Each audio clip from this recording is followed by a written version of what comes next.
gentlemen, please rise and remain standing until we have done the Pledge of Allegiance.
I would now like to welcome Aubrey Elliott, Audrey Wright, Jubilee Stevens, and Ava Harris, representing the middle school student leadership team, to lead us in the Pledge of Allegiance.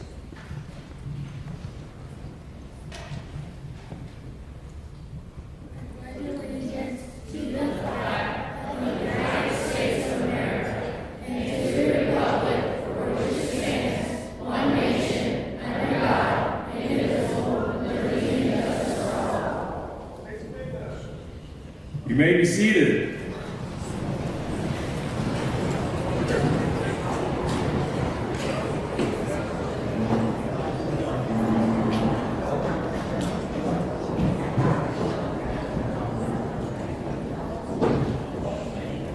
Good morning, everyone. I would like to welcome everyone to our Veterans Day Assembly, and thank you for attending. I would also like to thank the middle school student leadership team for doing the pledge, the high school band for playing the national anthem, Mrs. Clark for the slideshow of our veterans, and I always kind of forget to mention, but our kitchen staff this morning, Mr. West and all his helpers, for a phenomenal breakfast. Thank you all so much for everything you did this morning. But I also want to thank the students for allowing me to speak on your behalf. It is a true honor to stand before you today as we come together to recognize and thank the men and women who have served our country. Veterans Day is a time for reflection, a moment to pause and remember that the freedoms that we enjoy each day were bought with the courage, sacrifice, and steadfast devotion to something greater than oneself. For me, this day holds a deeply personal meaning. My grandpa was a soldier in the Korean War. And on September the 24th of 1951, during the Battle of Heartbreak Ridge, he was severely injured in combat.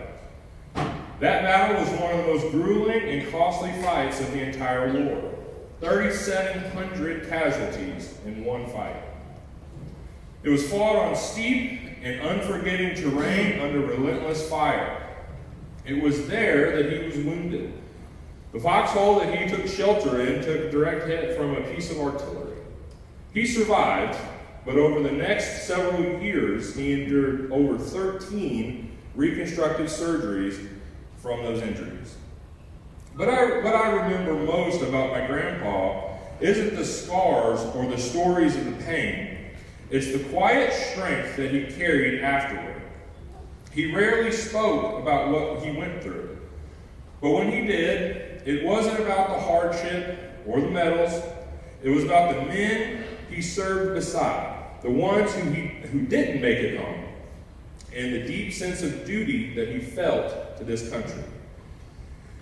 His courage didn't end on the battlefield. It continued every day as he lived with the wounds of war and still chose gratitude, humility, and service to others. When I think about him, I think about all of you, the veterans of our community. Each of you has your own story, your own sacrifices, and your own version of courage. You may not talk about it much, but your service has shaped this nation in ways that words can't fully express. You stood in harm's way to protect the freedoms that we often take for granted. You carried the weight of responsibility and the burden of memory, and you've done it all with honor.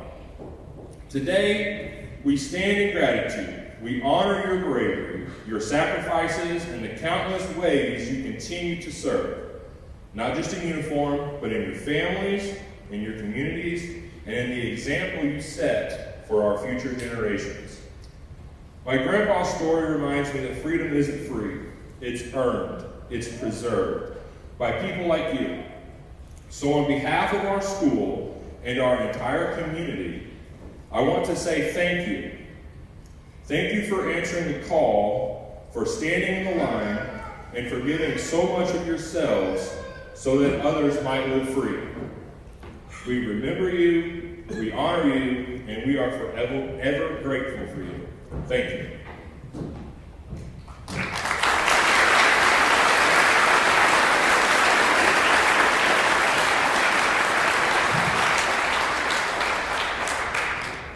I would now like to welcome Ms. Abby Jones and Honora Schickles, who would like to welcome you and share a statement of appreciation on behalf of the student body.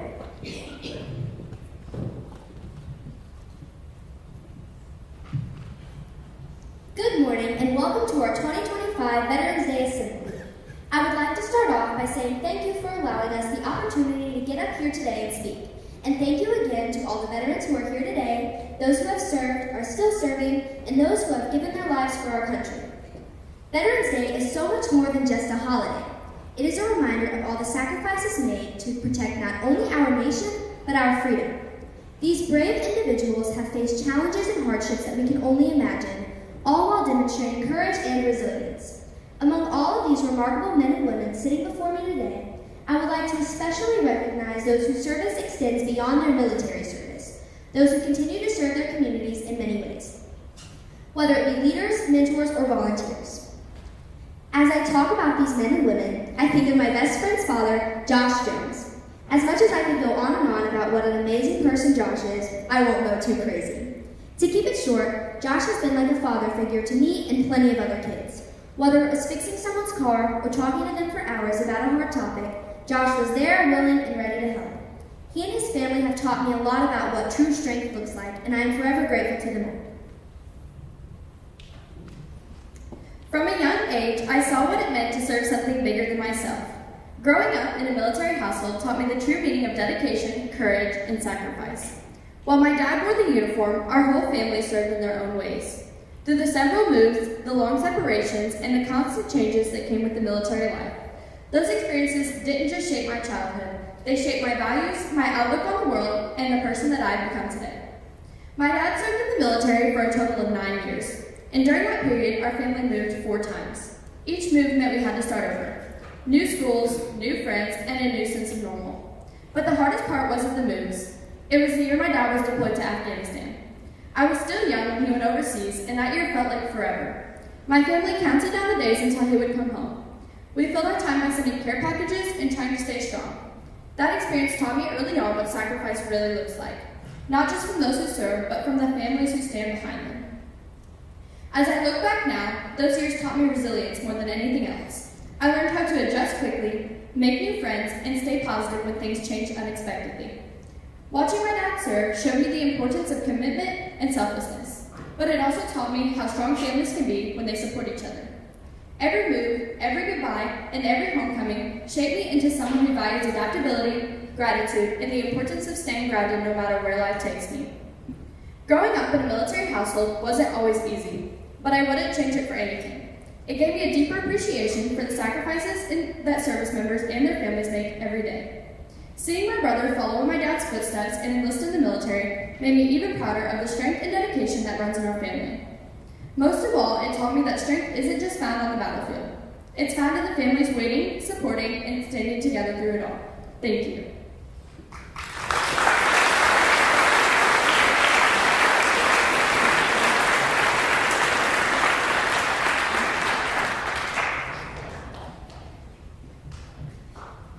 Thank you, ladies. You did a great job.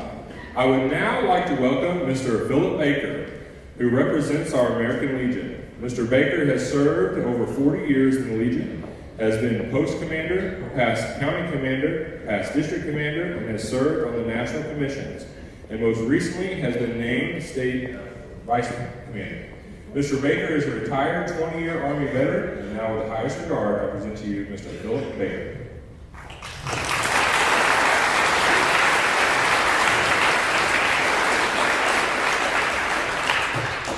Thank you.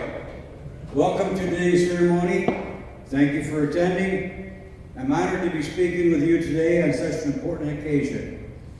We're here today to honor our service members and remember their sacrifices they have made and the courage it took to defend honor, duty, and country. You know, every one of us, when we run active duty, whether drafted or enlisted, a 2-year hitch, or a career soldier, stateside or in war zone, we all look forward to coming home. Clearwater High School has hosted this Veterans Day Appreciation Breakfast and assembly for many years. I don't know about the rest of you guys, but this is like coming home to a hero's welcome. I'd like to start by giving them all a round of applause from us.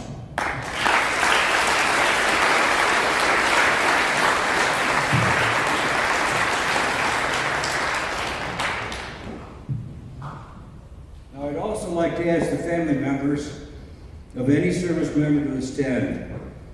Stand, please, if we know you've lived through difficult times and often taken heavy load to keep the home fires burning. Thank you for what you've done. So if you have any member of your family's in the service, please stand at this time.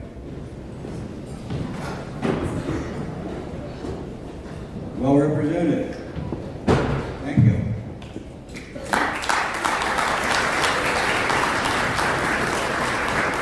The service members we honor today came from all walks of life, but they shared several fundamental qualities. They possess courage, pride, determination, selfishness, dedication to duty, and integrity. All the qualities needed to serve a cause larger than oneself. Many of them didn't ask to leave their arms to fight on distant battlefields. Many didn't even volunteer. They didn't go to war because they loved fighting. They were called to be a part of something bigger than themselves. They're ordinary people who responded in extraordinary ways in extreme times. They rose to the nation's call because they wanted to protect the nation, which had given them and us so much. We're here today to honor our heroes, to remember their achievements, their courage, and their dedication, and say thank you for their sacrifices. We stand amid patriots and the family and friends of those who nobly served, added their names to monuments, and named buildings for them. To honor them for their bravery, but nothing can replace the hole left behind by a fallen service member, and no number of medals and ribbons can comfort the ones that's left behind. Today, people throughout the country will gather to remember, to honor, to pay gratitude for those who served their country. Our gathering is just one small spark in the flame of pride that burns across the nation today and every day. While those that died are also remembered on Veterans Day, Veterans Day is set aside to thank and honor all those who served honorably in the military, in wartime and peacetime. In fact, Veterans Day is largely intended to thank living veterans for their service, to acknowledge their contributions to our national security, and to underscore the fact that all those who served, not only those who died, have sacrificed and done their duty. We must always remember that each veteran represents an oath taken that included a willingness to die for his country if called upon. We must never forget why we have and why we need our military. Our armed forces exist solely to ensure our nation is safe, so that every one of us can sleep soundly at night, knowing we have guardians at the gate. Tragically, the effort to make America and the world safer and to defend freedom around the world is not only without enormous costs to this nation in terms of lost lives and those who bear the scars and wounds of war, and their families who must bear their losses. The American Legion, as well as the Clearwater School, is dedicated to remembering the legacy of all veterans, because what these men and women have done for us matters to America. It matters to the people overseas who were liberated from tyranny due to the sacrifices of our military members, from defeating communism, fascism, and imperialism, to liberating slaves, keeping the peace during the Cold War, and battering terrorism today. Veterans have accomplished remarkable things throughout our nation's history, and this is why we hold veterans in such high esteem. Ladies, gentlemen, teachers, and students, veterans have preserved the country we love so much. America's military men and women risk their life and limb every day so that we can be free. The true soldier fights not because he hates what's in front of him, but he loves what is behind him. From Bunker Hill to Baghdad, there's always been a select group of Americans willing to fight and possibly die for a greater cause than their own self-preservation. For most, it might be the first time in a long time that they had a purpose. It wasn't about money, or rank, or privilege. It was about raising the flag.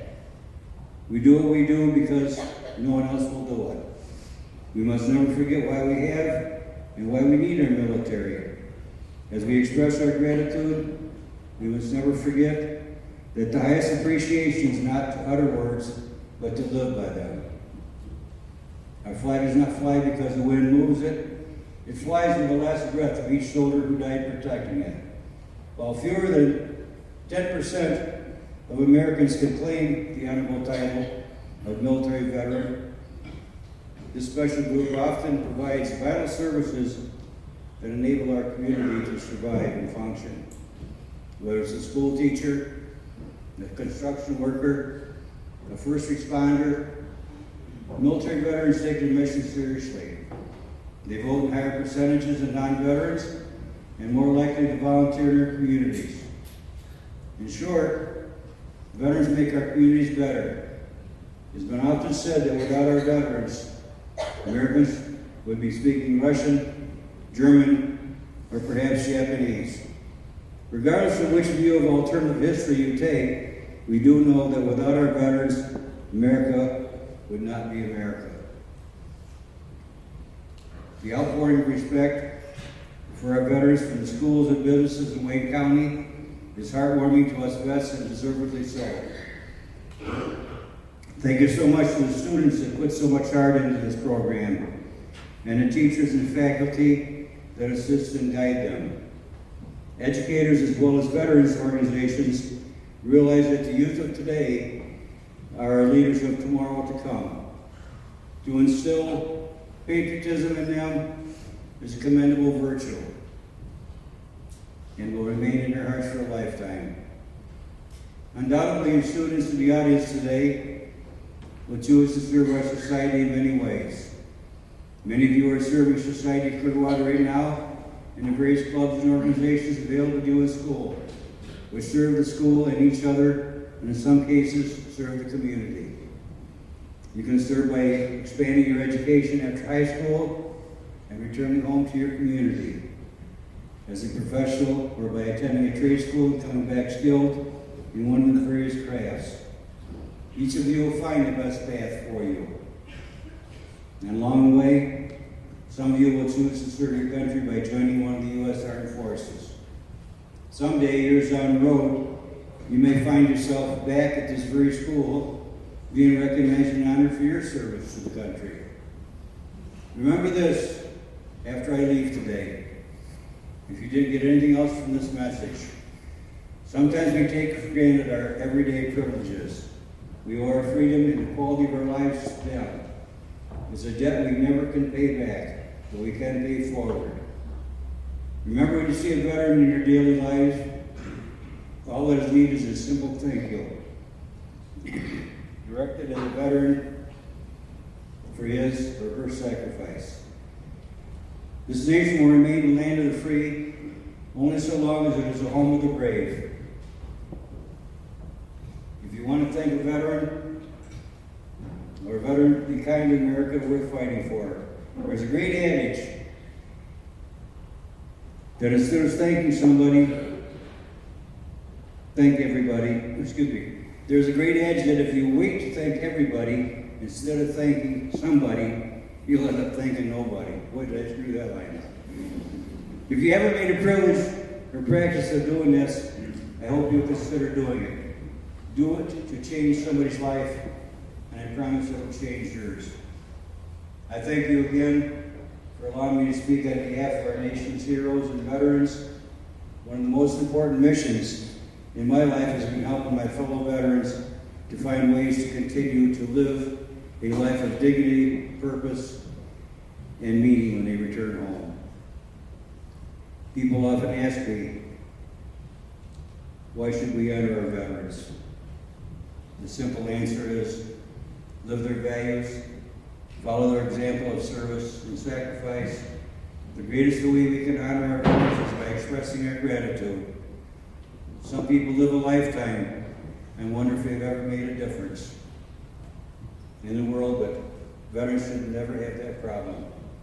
God bless all of you for being here. God bless America, and God bless our men and women in uniform, past, present, and future. Thank you very much.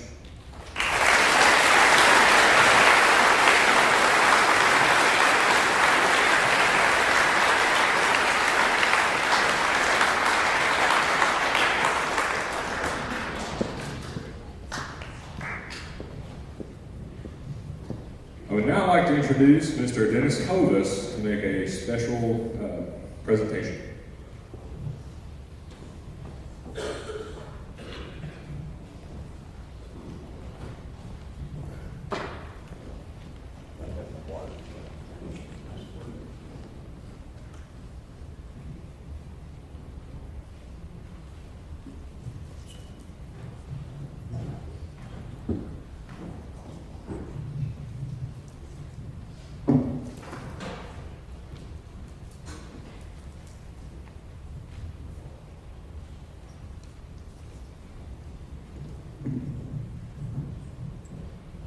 One of the things that these men and women have fought for,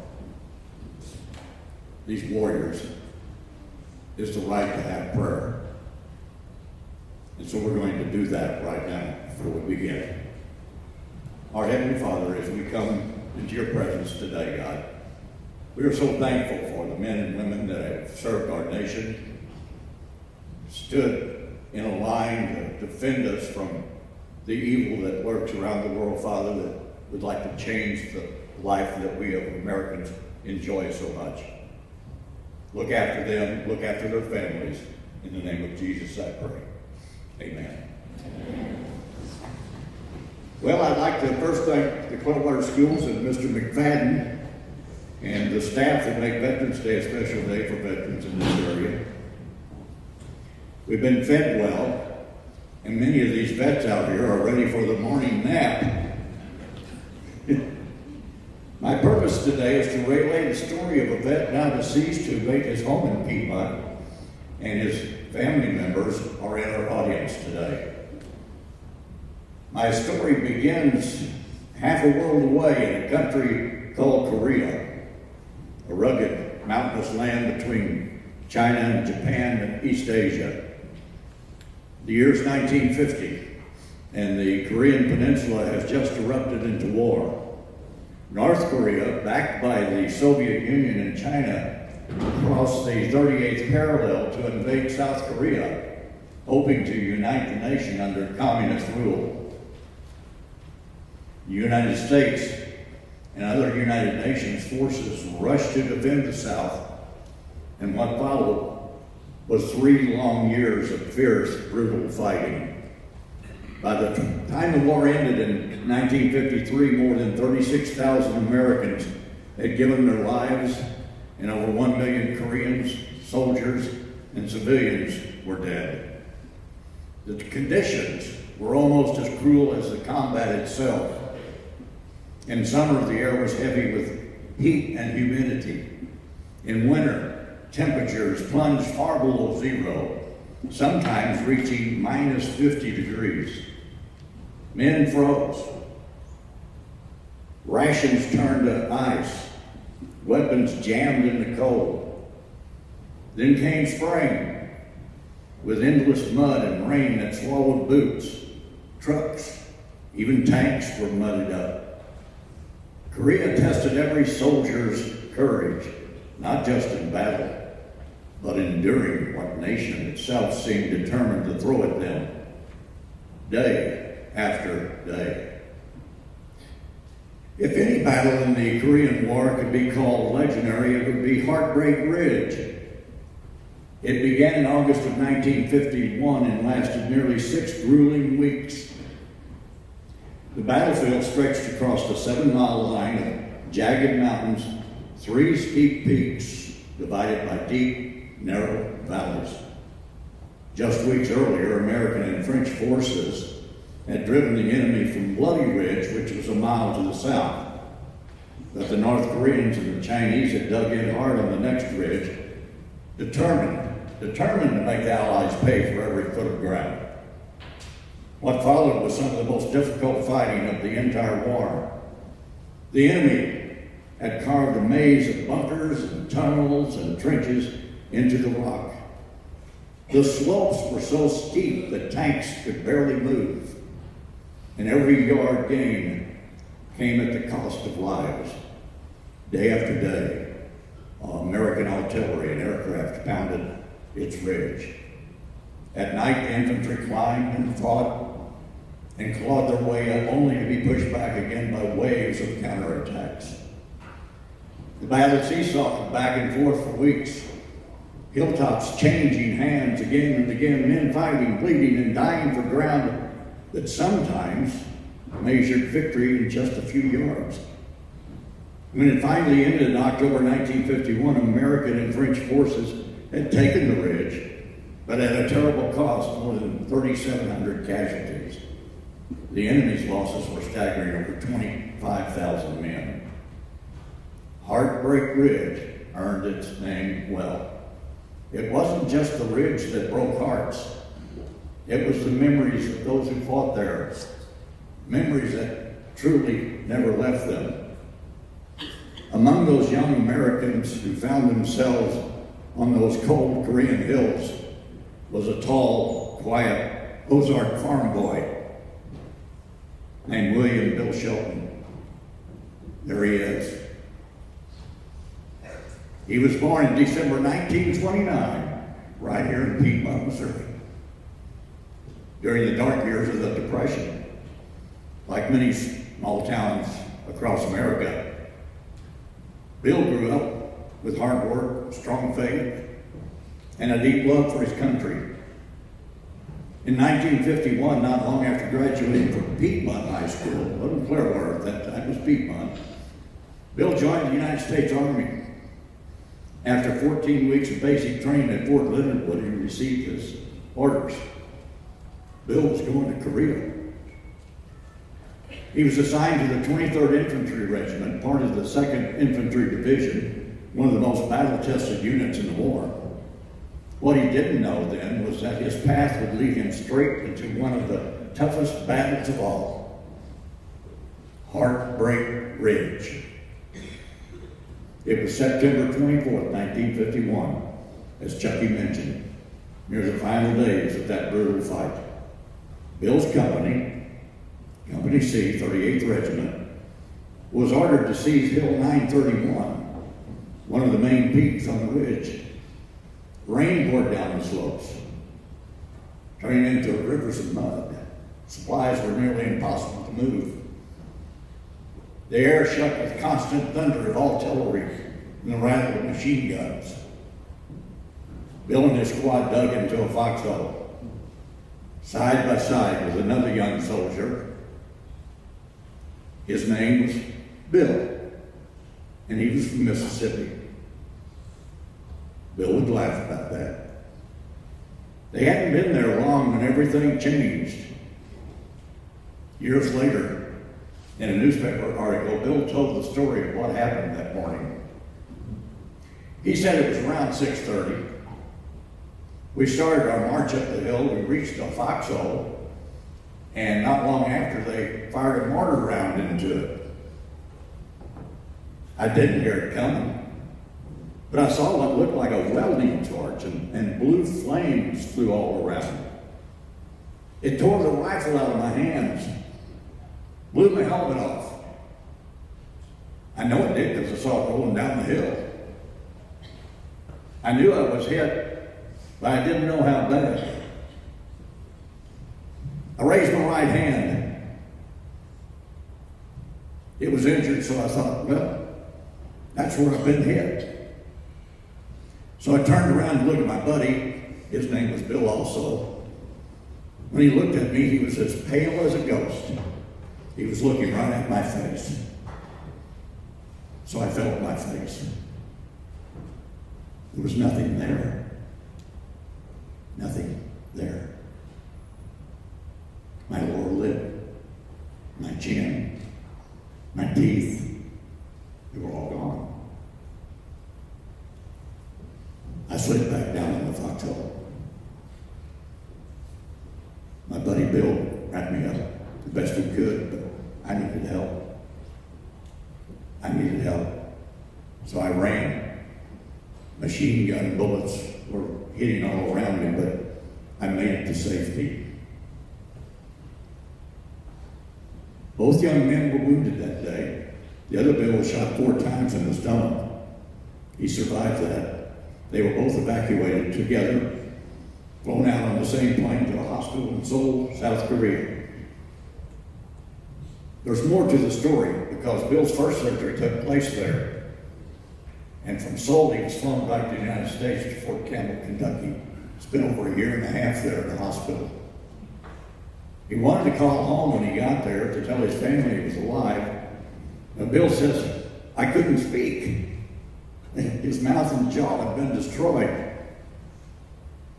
So he had a nurse help him, and he placed a call home. Bill said when his mother answered, he could only make a low grunting sound. Hearing that, his mother fainted right there on the spot. So the nurse picked up the phone and explained everything to Mom when she recovered. And that's when Bill's mother finally knew that her boy was alive. Over the next 1.5 years, Bill endured 13 surgeries to rebuild what the war had taken from him. Eventually, he told the doctors, that's enough. He would live the rest of his life with scars, but also the same stubborn strength that had gotten him off that hill. Bill also lived with an invisible battle scar called PTSD. We call that post-traumatic stress disorder. A wound of the mind and the spirit that comes from the extreme stress of combat. Bill Shilton lived with that. Unlike physical injuries, you can't always see it, but it can be just as painful and just as real as physical injuries. Sleepless nights and vivid memories. Sudden fear, anxiety, or anger. His family told me he couldn't even celebrate the 4th of July because of the firecrackers going off. Would frighten him. Avoiding crowds, deep sadness or guilt, sleepless nights. So we see that some of these veterans carry something deeper. It's a moral injury, a heavy feeling that they survived when others did not, or that war forced choices that weighed on their conscience. Now, these struggles do not make veterans weak. They show how much they have endured in service to this nation. And the good news is that today, PTSD can be treated and managed. So it's every time we reach out to a veteran, every time we listen without judgment, every time we simply say, thank you for your service and how are you doing, we're going to help carry a small part of the load. So we honor the fallen and the living today. Let us also remember those who still fight their battles quietly, not on foreign soil, but within their own hearts and minds. Because some battles never truly end. They simply move from the battlefield to the mind. And like any wound, with care, compassion, and understanding, it can heal. In closing, we find that Bill in 1953 was discharged, and he got to come home to the hill country of Piedmont to recover with his wife, Avis. They became caretakers of the Piedmont Golf Course. Bill later drove an ice truck for a guy named Ernest Evans. You kids wouldn't know him, but that's when you used to have to haul ice to everybody's house so they could put it in the refrigerator to keep everything cool. And they were in 300-pound blocks. He also became a school bus driver. Guess how much he made a month? $80. $80 a month. He was happy.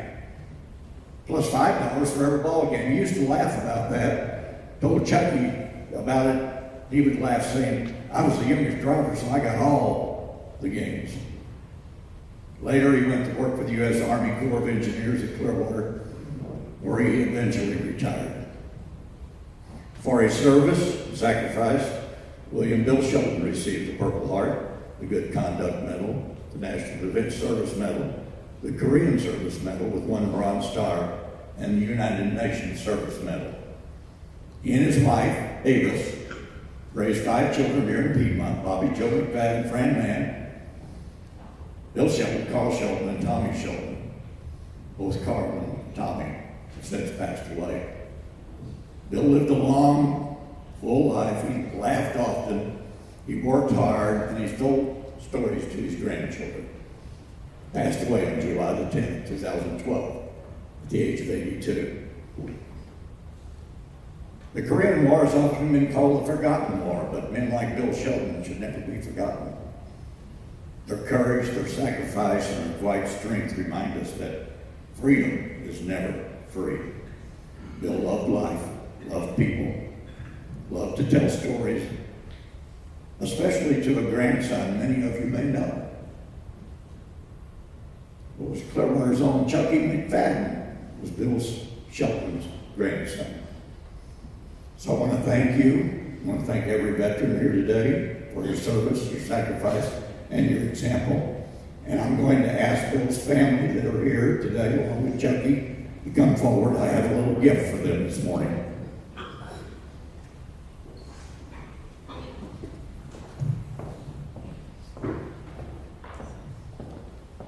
I'm an amateur artist, but I have been able to draw this portrait of Bill Shelton. I think you can see it on the wall up there. See him as a tall, lanky young man from Piedmont, Missouri, in the hill country. His dad was named Joe, I think. You talk about pretty mules. Mr. Joe Shelton had the most beautiful mules in the country. So there's Bill as a young man, Bill as a senior. And I want to present that to Chucky and to his family. I've got a copy of what I talked about here today for each one of you. And let's give a big hand to this family for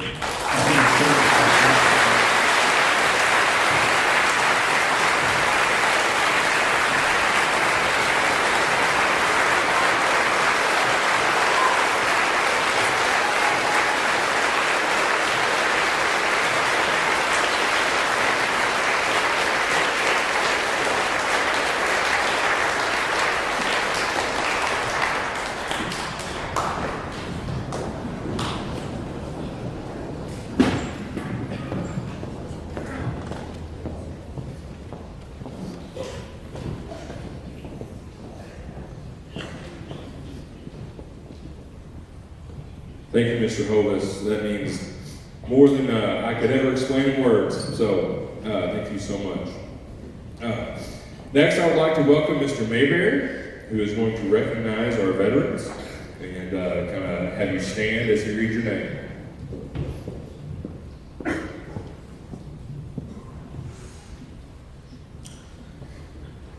Thank you for allowing me to do this, Mr. McFadden.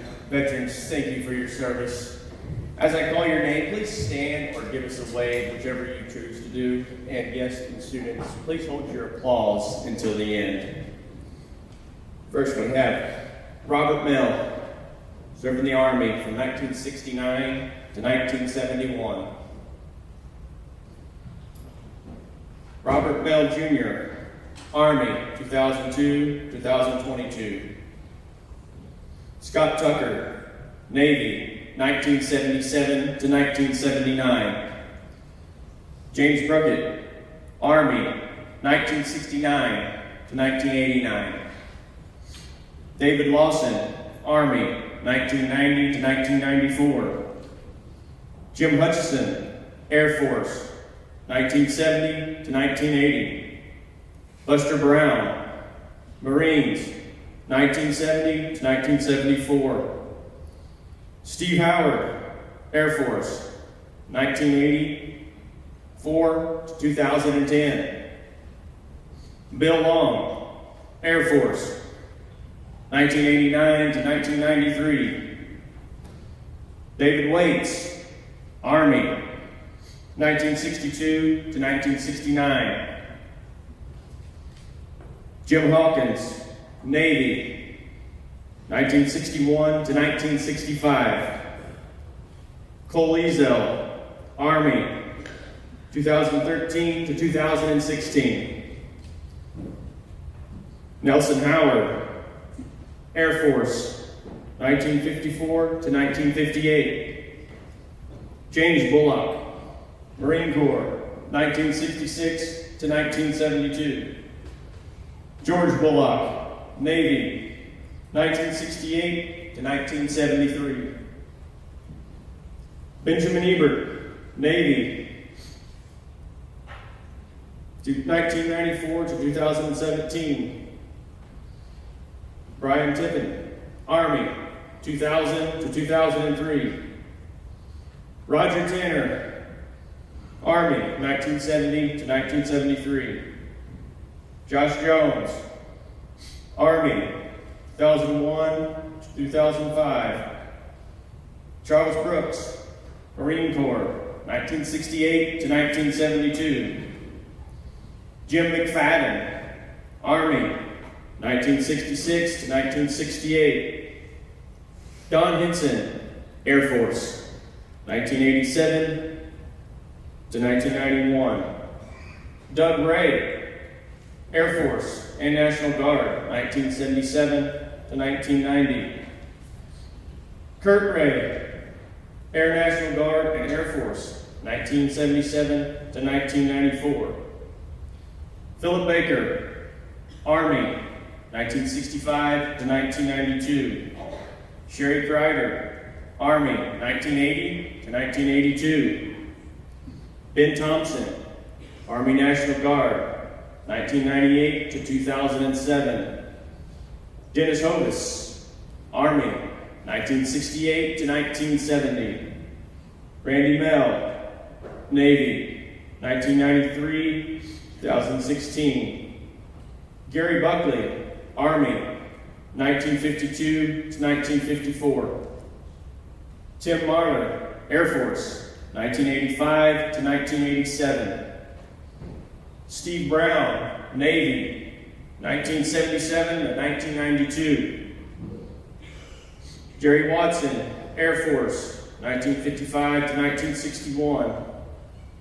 James Collins, 1994 to 2018, Air Force. Amber Moore, 1982 to 1988, Navy. Gilbert Moore, Air Force, 1967 to 1987. And Louis Bell, 1961 to 1965, Marines. Thank you all for your service to our country.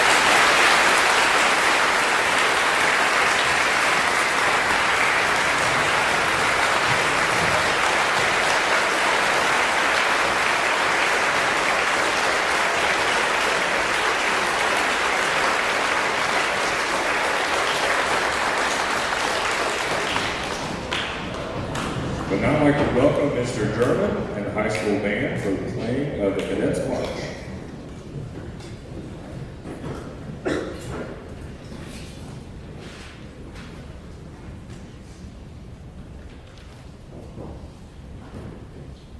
Thank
Thank you, Mr. German.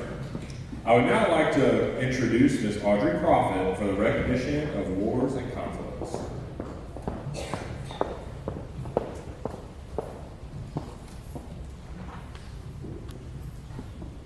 The United States has been involved in multiple wars and conflicts over the past century. Veterans, please stand or wave when I read the name and description of the war or conflict you served in.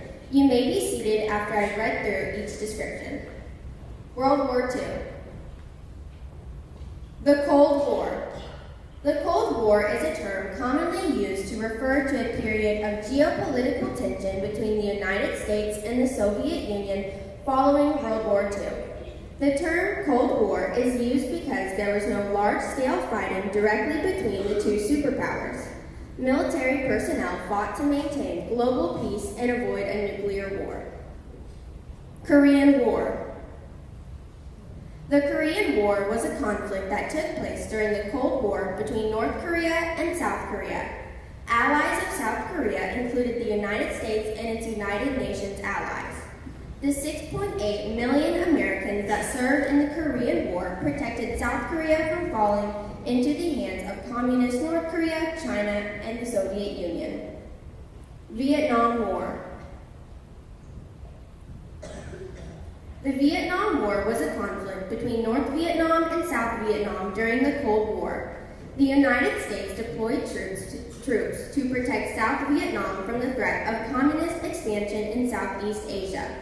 More than 8.7 million Americans defended South Vietnam in what became known as America's largest war. Persian Gulf War.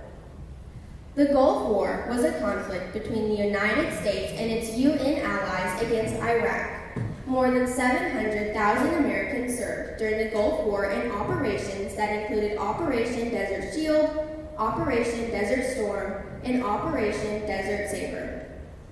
War in Afghanistan. Operation Enduring Freedom is the official name used for the war in Afghanistan, together with 3 smaller military actions and under the umbrella term of the Global War on Terror. The recent conflict was made up of an all-volunteer force, many of whom chose to serve following the September 11th attacks in 2001. Over 800,000 Americans served in the war in Afghanistan. War in Iraq. The Iraq War was an armed conflict that began with the invasion of Iraq by the United States-led coalition that overthrew the Iraqi government of Saddam Hussein. The conflict continued for much of the next decade as an insurgency emerged to oppose the coalition forces and the post-invasion Iraqi government. Over 1 million Americans served in the war in Iraq. Peacetime. Peace is something many of us take for granted. It can be easy to forget those who served in times of peace, but their service should not be overlooked. Those who serve during times of peace make the necessary sacrifices to prevent the list I have just read from being longer and guarantee our safety every single day. Thank you all. You may be seated.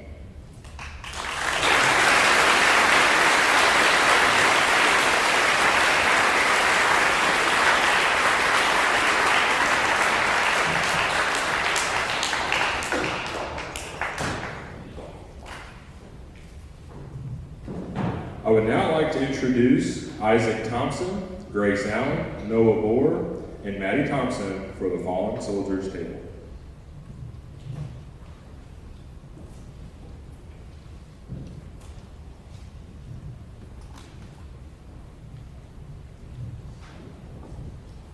A sad part of military etiquette is honoring service members who have fallen in the line of duty. Remembering them honors their sacrifice and that of their families. It also underscores the importance of commitment to duty made by the living. One beautiful, thoughtful way to honor those who have died is a fallen soldier table. Each element on the table symbolizes something specific. The table.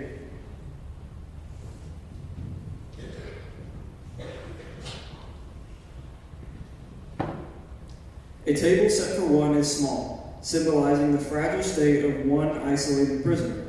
The table is round, to represent everlasting concern on the part of the survivors for their missing loved ones. The tablecloth. The tablecloth is white, symbolizing the purity of their intentions to respond to their country's call to arms. A single rose. A single rose in a vase signifies the blood that many have shed and sacrificed to ensure the freedom of our cherished United States of America. This rose also reminds us of our beloved family and friends and missing comrades who keep the faith while awaiting their return. The yellow ribbon. A yellow ribbon around the vase represents the yellow ribbon worn on the lapels of the thousands who demand, with unyielding determination, a proper accounting of their comrades who are not among us today. A slice of lemon.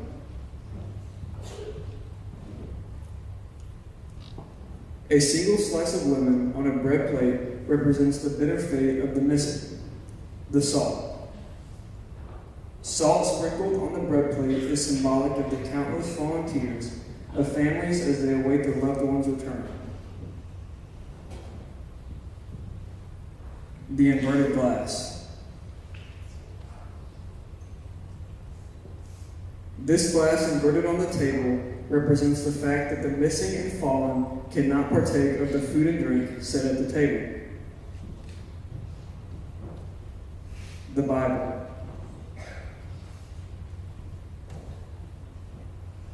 The Bible represents spiritual strength and faith, a source of sustainability to those lost from our country. A lit candle.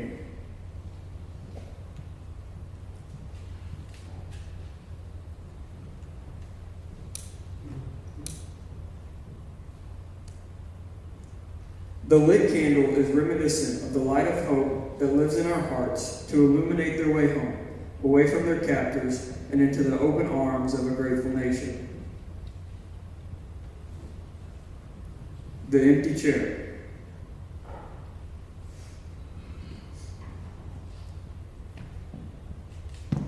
An empty chair represents the missing and fallen that cannot be present. And as we set this table today, let us remember and never forget those who paid the ultimate sacrifice.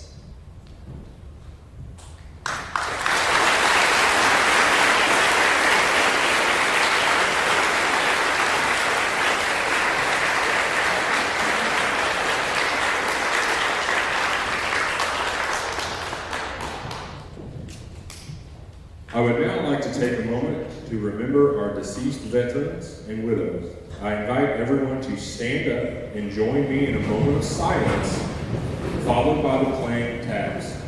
We do this in honor of those veterans who have gone before us and who gave their life in the line of duty for our country. Please remain standing until the conclusion of taps.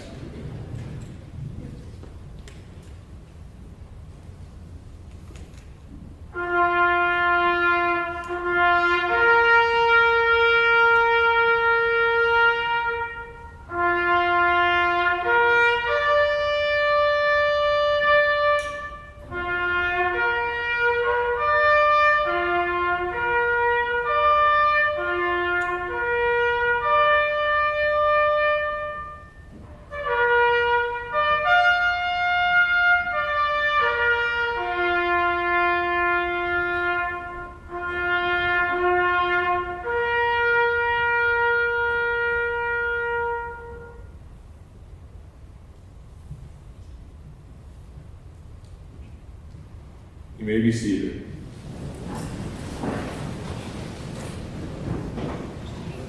I would now like to welcome Mrs. Mariani to recognize students in our student body who are entering the military.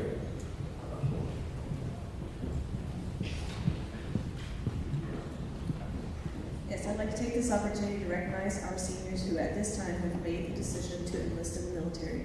When I call your name, please stand as I announce the branch that which you are enlisting. Colton Light, Marine Corps.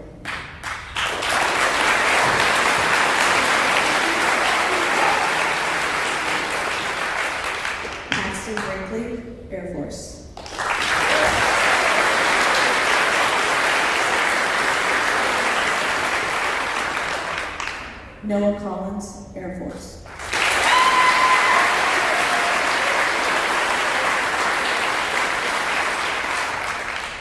Clayton Johnson, National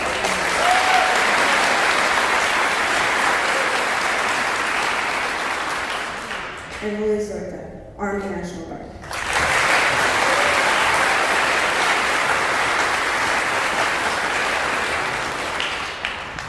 Thank you, Ms. Mariani, and thank you, students, for your dedication and future service to our nation. Hopefully one day you'll be able to come back and join us for a Veterans Day assembly. Students, please rise and give one last round of applause to show our appreciation.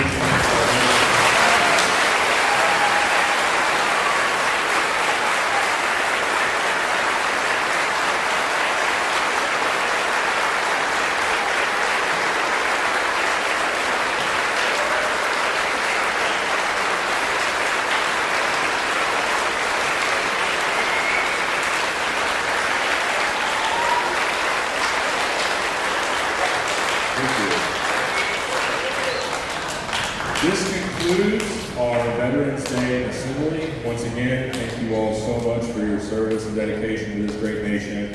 God bless you, God bless America, and thank you for coming.